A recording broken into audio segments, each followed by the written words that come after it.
Hello friends, कैसे हैं आप लोग। Welcome to my channel passion polity. मैं आपका दोस्त फैसल अहमद। फ्रेंड, जैसा कि मैं आपको बता दूं, ये हिंदी का चौथा प्रैक्टिस सेट है। तो मेरे चैनल फ्रेंड एसएससी जीडी के लिए हिंदी या जीएस की कंटिन्यू प्रैक्टिस सेट चल रही है। आप लोग ज़्यादा से ज़्यादा मेरे चैनल पर जुड़ना ना भूलें। तो चलते हैं फिर हम लोग पहले क्वेश्चन पर शुरुआत करते हैं। पहला क्वेश्चन फिर आप लोग के सामने है, निम्न में से कौन संयुक्त व्यंजन है।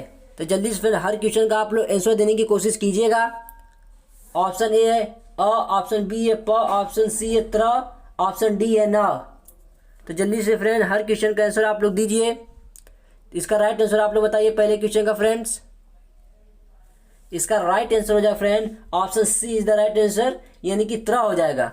संयुक्त व्यंजन क्या होते हैं? चार संयुक्त व्यंजन होते हैं। और त्र पूछे किससे मिलके बना है, तो फ्रेंड इसको भी समझ लीजिए, त प्लस र से मिलकर बना हुआ है। अगर मान लीजिए फ्रेंड वर्णमाला में अगर आपको और डिटेल से पढ़ना है तो आप मेरे चैनल पे जाकर वर्णमाला क्लास डिटेल से पढ़ सकते हैं। अब चलते हैं फ्रेंड क्वेश्चन नंबर 2 पर।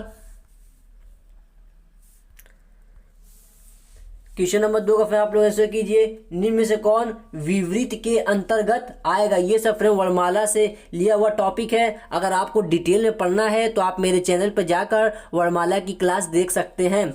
तो क्वेश्चन क्या है फ्रेंड, निम्न में से कौन विवृत के अंतर्गत आएगा। ऑप्शन ए दिया है अ, ऑप्शन बी दिया है ई, ऑप्शन सी दिया है आ, ऑप्शन डी दिया है ए। तो जल्दी से फ्रेंड क्वेश्चन नंबर 2 का आप लोग आंसर कीजिए। इसका राइट आंसर हो जाएगा friend option C is the right answer, यानी कि आ हो जाएगा। अगर आपसे पूछेगा कि अ किसके अंतर्गत आएगा, तो अर्ध विवृत के अंतर्गत आएगा। विवृत का मतलब होता है कि ये फ्रेंड्स क्या है कि स्वरों के उच्चारण, स्वरों का उच्चारण, तो मुख द्वार खुलने के आधार पर स्वरों का 4 प्रकार से उच्चारण किया गया है। तो अ क्या होगा फिर अर्ध विवृत के अंतर्गत आएगा। अगर आपसे पूछे कि ई किसके अंतर्गत आएगा, तो संवृत के अंतर्गत आएगा। इसे भी अपने माइंड में सेट कर लीजिए फ्रेंड्स। और आ तो मैं बता, अगर ए पूछेगा तो क्या होगा, ये अर्ध संवृत के अंतर, ए और ओ जो होता है फ्रेंड अर्ध संवृत के अंतर्गत आता है। तो उम्मीद करता हूँ फ्रेंड आपको अच्छे से समझ में आ चुका होगा। क्वेश्चन नंबर 3 पे चलते हैं फ्रेंड्स। अगर आपसे पूछे कि नैन नैन नैन में संधि है, क्वेश्चन नंबर 3 फ्रेंड नैन में संधि है, तो जल्दी से क्वेश्चन नंबर 3 का आंसर कीजिए। ऑप्शन ए गुण संधि, ऑप्शन बी है दीर्घ संधि, ऑप्शन सी है अयादी संधि, ऑप्शन डी है इनमें से कोई नहीं। तो इसका राइट आंसर कीजिए फ्रेंड। इसका राइट आंसर हो जाएगा फिर option C is the right answer, यानी कि अयादी संधि है। इसका संधि विच्छेद करेंगे, नैन का ने प्लस क्या हो जाएगा, अन हो जाएगा। उम्मीद करता हूँ आपको अच्छे से समझ में आ चुका होगा। इसका अगर ट्रिक आपको समझना है तो समझ लीजिए। देखिए इसका ट्रिक मैं बता देता हूँ। जैसे नयन हो जाएगा, पवन हो जाएगा, इन शब्दों के बीच में फ्रेंड यह और वह ज़्यादातर देखने को मिलते। देखिए पवन में वह है और नयन में देखिए यह है, यानी इन अयादी संधि में आप ज़्यादातर देखेंगे कि शब्द के बीच में यह और वह देखने को आपको ज़्यादातर मिलता है। ये इसका एक ट्रिक है छोटा सा फ्रेंड्स। अब चलते हैं फ्रेंड क्वेश्चन नंबर 4 पर। निम्न में से ऐतिहासिक में प्रत्यय होगा। ऑप्शन ए है सिक, ऑप्शन बी है आई, ऑप्शन सी है इक हो जाएगा, ऑप्शन डी इनमें से कोई नहीं। तो जल्दी से फ्रेंड क्वेश्चन नंबर 4 का आप लोग आंसर कीजिए। इसका राइट आंसर हो जाएगा फिर option C is the right answer, यानी कि इक हो जाएगा। तो इसका हम लोग देख लेते हैं फ्रेंड इतिहास। ऐतिहासिक को क्या फ्रेंड, इतिहास में फ्रेंड्स इक प्रत्यय लगा, क्या लगा फिर इतिहास में अगर इक प्रत्यय लगाने से क्या हो जाएगा, ऐतिहासिक हो जाता है। पूछे इसका मूल शब्द क्या है, तो इतिहास हो जाएगा। उम्मीद करता हूं आपको अच्छे से समझ में आ चुका होगा। क्वेश्चन नंबर 5 पे चलते हैं फ्रेंड्स। निम्न में से वैज्ञानिक में उपसर्ग है। ऑप्शन ए है नी, ऑप्शन बी है वी, ऑप्शन सी दिया है व, ऑप्शन डी दिया वैज्ञ। तो जल्दी से क्वेश्चन नंबर 5 का फ्रेंड आप लोग आंसर कीजिए। इसका राइट आंसर हो जाएगा friend option B is the right answer, यानी कि वैज्ञानिक में वी उपसर्ग होगा। उम्मीद करता हूँ फिर आपको प्रैक्टिस सेट अच्छा लग रहा होगा। फ्रेंड अगर प्रैक्टिस सेट अच्छा लगे तो आप लोग अपना सपोर्ट जरूर दिखाएं और ज़्यादा से ज़्यादा मेरे चैनल पर जुड़े। अब चलते हैं फ्रेंड आगे बढ़ते हैं। चलिए फ्रेंड क्वेश्चन नंबर 6 का आप लोग आंसर कीजिए। निडर, प्रत्येक, बेसर में समास है? ऑप्शन ए द्विगु, ऑप्शन बी कर्मधारय, ऑप्शन सी द्वंद्व, ऑप्शन डी अव्ययीभाव समास। तो इसका राइट आंसर हो जाएगा friends option D is the right, यानी कि अव्ययीभाव समास है। तो फ्रेंड जैसा कि मैं आपको बता दूं, जिन शब्दों में जो अगर उपसर्ग लगा होता है, यानी कि उपसर्ग लगा होता है, तो वो अव्ययीभाव समास कहता है। देखिए निडर में नी उपसर्ग है, प्रत्येक में प्रति उपसर्ग है, बेशर में भी आपको उपसर्ग दिख रहा है, यानी कि जिन शब्दों में उपसर्ग लगा हो वो अव्ययीभाव समास होगा। ये तो आप समझ लीजिए। द्विगु समास, मान लीजिए कोई शब्द है जिसका पहला पद संख्यावाची है तो द्विगु समास हो जाएगा। उम्मीद करता हूँ आपको अच्छे से समझ में आ चुका होगा। क्वेश्चन नंबर 7 पे चलते हैं। कुसुम का विलोम शब्द होगा? ऑप्शन ए भ्रांत, ऑप्शन बी गंभीर, ऑप्शन सी वज्र, ऑप्शन डी इनमें से कोई नहीं। तो इसका राइट आंसर आप लोग दीजिए फ्रेंड। इसका right answer option C is the right answer, यानी कि वज्र हो जाएगा। अगर आपसे पूछे गंभीर का विलोम शब्द हो जाएगा तो चंचल हो जाएगा। क्वेश्चन नंबर 8 पे चलते हैं फ्रेंड्स। मशक का तद्भव होगा? ऑप्शन ए मक्खी, ऑप्शन बी मच्छर, ऑप्शन सी गधा, ऑप्शन डी आंवला। इसका क्वेश्चन नंबर 8 का फ्रेंड राइट आंसर आप लोग कीजिए। इसका right answer option B is the right, यानी कि मच्छर हो जाएगा। मशक का तद्भव मच्छर हो जाएगा। अगर आपसे पूछेगा मक्खी क्या है फ्रेंड, ये तद्भव है। इसका तत्सम पूछेगा तो मक्षिका होता है, इसे देख लीजिए। ये मक्षिका फ्रेंड, ये मक्खी का तत्सम है। उम्मीद करता हूँ आपको अच्छे से समझ में आ चुका होगा।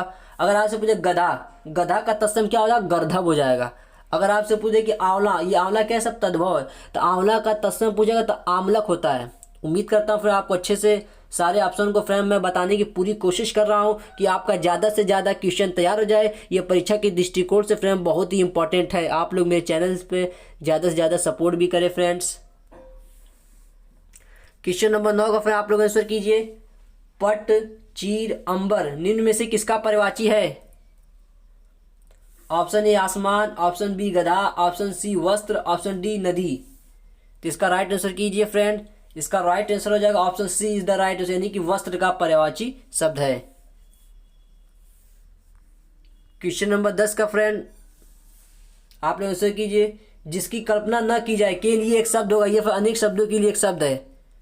Option A Agyeya, option B अकल्पनीय, ऑप्शन सी अप्रत्याशित, ऑप्शन डी इनमें से कोई नहीं। तो क्वेश्चन नंबर 10 का friend right answer option B is the right answer, यानी कि अकल्पनीय। जिसकी कल्पना न की जाए के लिए शब्द अकल्पनीय हो जाएगा। अजय जिसे यानी कि जिसे जीता ना जा सके उसे अजय कहते हैं। अब आगे बढ़ते हैं फ्रेंड्स। चलिए फ्रेंड क्वेश्चन नंबर आप लोग 11 का आंसर कीजिए। आंगन के पाद निम्न में से किसकी रचना है? Option A Agyeya, option B Swayambhu, option C Ayodhya Singh Upadhyay, option D Jaishankar Prasad. तो क्वेश्चन नंबर 11 फ्रेंड आप लोग राइट आंसर कीजिए। इसका राइट आंसर हो जाए option A is the right, यानी कि अज्ञेय की है। अगर आपसे पूछे कि स्वयंभू की रचना क्या है तो रिठड़े चरियू, इसे भी आपने कॉपी पर नोट कर लीजिए फ्रेंड, मैं लिख दे रहा हूं।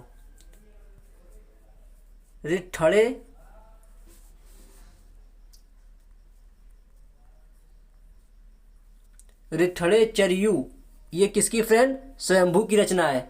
एक पौम चरियू भी होता है, स्वयंभू की रचना है। सारे फ्रेंड जो बता रहा हूं मैं अपने कॉपी पे नोट करते हुए चलिए, बहुत ही इंपॉर्टेंट है। अगर पूछे कि अयोध्या सिंह उपाध्याय की कौन सी रचना है?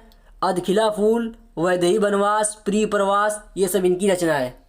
जयशंकर प्रसाद की रचना कौन सी हो जाएगा? आंसू हो जाएगा, झरना हो जाएगा, लहर हो जाएगा, कामायनी हो जाएगा, स्कंद गुप्त हो जाएगा, चंद्रगुप्त हो जाएगा। ये सब जयशंकर प्रसाद की रचना है। उम्मीद करता हूँ आपको अच्छे से सब कुछ समझ में आ रहा होगा। क्वेश्चन नंबर 12 का आंसर कीजिए। ठेस निम्न में से किसकी रचना है? Option A Vishwanath Sharma, option B Phanishwar Nath Renu, option C Chand Sharma Guleri, option D इनमें से कोई नहीं। इसका राइट आंसर हो जाए फिर option B is the right answer, Phanishwar Nath Renu की है। अगर आपसे पूछे कि ताई किसकी रचना है? ताई फ्रेंड विश्वनाथ शर्मा की हो जाएगा। उम्मीद करता हूं आपको सारा अच्छे से समझ में आ रहा होगा फ्रेंड्स। अब आगे बढ़ते हैं। निम्न में से मैथिली शरण गुप्त की रचना है? ऑप्शन ए मेघनाद वध, ऑप्शन बी अर्जन विसर्जन, ऑप्शन सी प्रदक्षिणा, ऑप्शन डी ये सभी। तो क्वेश्चन नंबर 13 फ्रेंड आप लोग राइट आंसर कीजिए।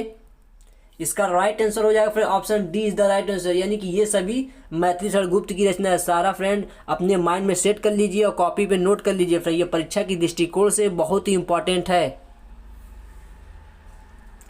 क्वेश्चन नंबर 14 फ्रेंड आप लोग आंसर कीजिए। कल्पलता में निम्न में से किसकी रचना है? Option A Munshi Premchand, option B Chandra Sharma Guleri, option C Hazari Prasad Dwivedi, option D Jaishankar Prasad. इसका राइट आंसर हो जाए फिर option C is the right answer, यानी कि हजारी प्रसाद द्विवेदी की है। कल्पलता हो जाएगा, चारूचंद लेख हो जाएगा, ये सब हजारी प्रसाद द्विवेदी की रचना है फ्रेंड्स। आगे बढ़ते फ्रेंड्स। काशी नागरी प्रचारित सभा की स्थापना हुई थी? Option A 1853, option B 1893, option C 1835, option D 1817।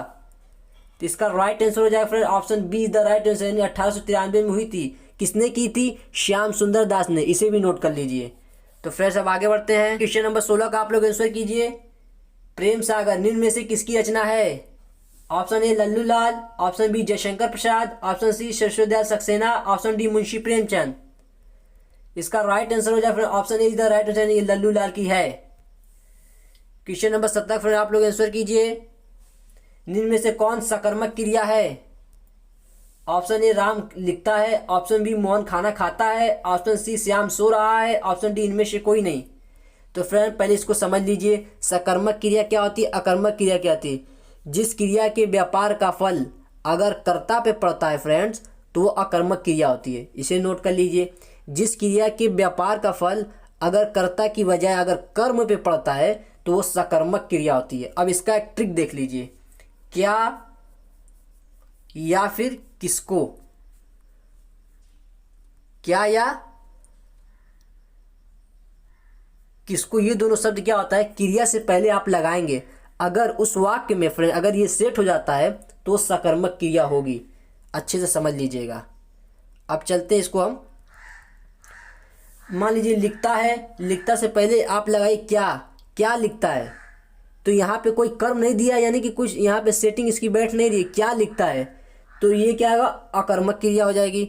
अगर मान लीजिए कि मोहन खाना खाता है, तो क्या खाता है, खाना खाता है, तो यहाँ पे क्या हो रहा है, इसकी सेटिंग बैठी, क्या किसको सब लगा के देखेंगे, अगर वहाँ पे सेट हो जा रहा है तो सकर्मक क्रिया हो जाएगी। तो क्या खाता है, तो खाना खाता है, तो इसका राइट आंसर हो जाएगा friend option B is the right answer, यानी कि मोहन खाना खाता है, ये सकर्मक क्रिया हो जाएगी। अगर मान लीजिए ऑप्शन सी दिया है श्याम सो रहा है, माने कि क्या सो रहा है, किसको सो रहा है, यानी कि यहाँ पे कोई सेटिंग नहीं बैठ रही है फ्रेंड्स, तो ये भी ये श्याम सो रहा है फ्रेंड, ये अकर्मक क्रिया हो जाएगी। तो उम्मीद करता हूँ आपको अच्छे से समझ में आ चुका होगा। तो इसका राइट आंसर फिर option B is the right, Mohan खाना खाता है, ये सकर्मक क्रिया है। आगे बढ़ते हैं फ्रेंड्स। निम्न में से कौन स्त्रीलिंग नहीं है? Option A raita, option B lassi, option C सियाही, ऑप्शन डी दही। तो इसका राइट आंसर हो जाएगा friend option D is the right, यानी कि दही फ्रेंड्स क्या है, पुल्लिंग है। क्वेश्चन नंबर 19 पे चलते हैं फ्रेंड्स। रामचरितमानस में कुल कितने कांड है? Option A 5, option B 6, option C 7, option D 8। इसका राइट आंसर बताइए फ्रेंड। इसका राइट आंसर हो जाएगा ऑप्शन सी द राइट, यानी कि 7 है। क्वेश्चन नंबर 20 का फ्रेंड आप लोग आंसर कीजिए। संरचना के आधार पर वाक्य के कितने भेद होते हैं? Option A 2, option B 3, option C 5, option D 4। इसका राइट आंसर हो जाएगा friend option B is the right answer, यानी कि 3 होते हैं। तो फ्रेंड ये प्रैक्टिस सेट यहीं तक रहने देते हैं, तब तक के लिए मिलेंगे नेक्स्ट प्रैक्टिस सेट में। Take care, bye bye.